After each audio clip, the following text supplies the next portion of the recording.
Hi friends, welcome to my channel Dhaniyakula Padma Tulasi. ఈరోజు నేను విజయవాడ అంటే మనకు గుర్తొచ్చేది ప్రకాశం బ్యారేజీ, కృష్ణానది, దుర్గమ్మ గుడి, సినిమాలు, అలాగే సాయంత్రం అయితే గుర్తొచ్చేది పునుగులు, బజ్జీలు.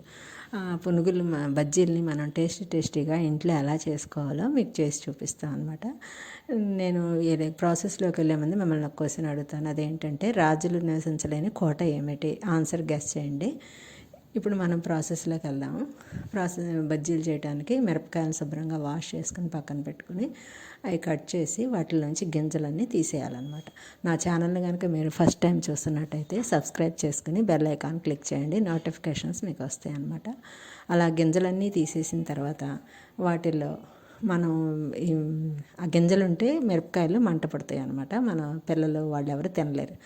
దాని లోపల పెట్టుకోవడానికి శనగపిండి, వాము, ఉప్పు కలిపి 3 కలిపి మనం ఒకసారి దాంట్లో వేసుకుని కొద్దిగా వాము గట్టిగా దాంతో ప్రెస్ చేస్తే వాము టేస్ట్ వస్తుందని అలాగా చేస్తారనమాట. దాన్ని అన్ని మిరపకాయల్లో పెట్టేసుకుని స్టఫ్ చేసి పెట్టేసుకుని పక్కన పెట్టుకొని ఇప్పుడు ఆ బజ్జీల పిండికి మనం కలుపుకోవాలి, పోతుపిండి కలుపుకోవాలన్నమాట.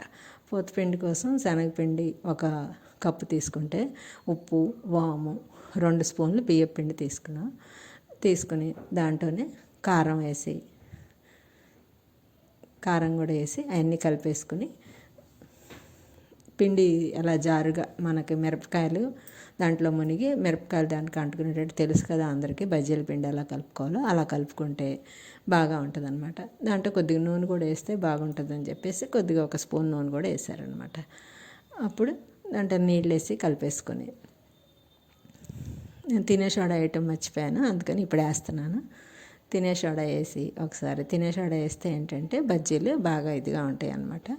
అందుకని 1 స్పూన్ తినే సోడా కూడా వేసి అన్నీ కలిపేసుకుని మిరపకాయలు అంతా దానికి శనగపిండి అంతా మిరపకాయలు అంతా పట్టేటట్టు చేసి ఒక్కొక్క మిరపకాయని మనం ప్యాన్లో నూనె కాలింది కదా చూసుకుని ప్యాన్లో వేసేస్తే వేడివేడిగా ఉండే బజ్జీలు గోల్డెన్ రెడీ అవుతాయి. అవి గోల్డెన్ బ్రౌన్ కలర్ వచ్చిందాక వేపుకుని తీసుకుని ప్లేట్లో పెట్టుకోవాలన్నమాట. ఇందాక మిమ్మల్ని క్వశ్చన్ అడిగాను కదా, అదేంటంటే రాజులు నివసించలేని కోట ఏంటంటే తులసి కోట అనమాట.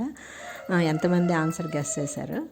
అలాగే ఈ వేడివేడి బజ్జీలని మనం అన్ని ప్లేట్లోకి తీసుకున్నాక వాటిల్లోకి మనం పెట్టుకోవడానికి ఉల్లిపాయలు, కొత్తిమీర కోసి పక్కన పెట్టుకుని అవన్నీ కట్ చేసి దాంట్లో ఒక్కొక్క బజ్జీలో ఉల్లిపాయలు పెట్టుకుని పైన నిమ్మకాయ పిండుకుంటే టేస్టీగా ఉండే ఉల్లిపాయ బజ్జీ రెడీ అయిపోతుంది అనమాట.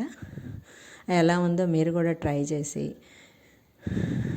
లైక్ చేయండి, షేర్ చేయండి, కామెంట్ చేయండి.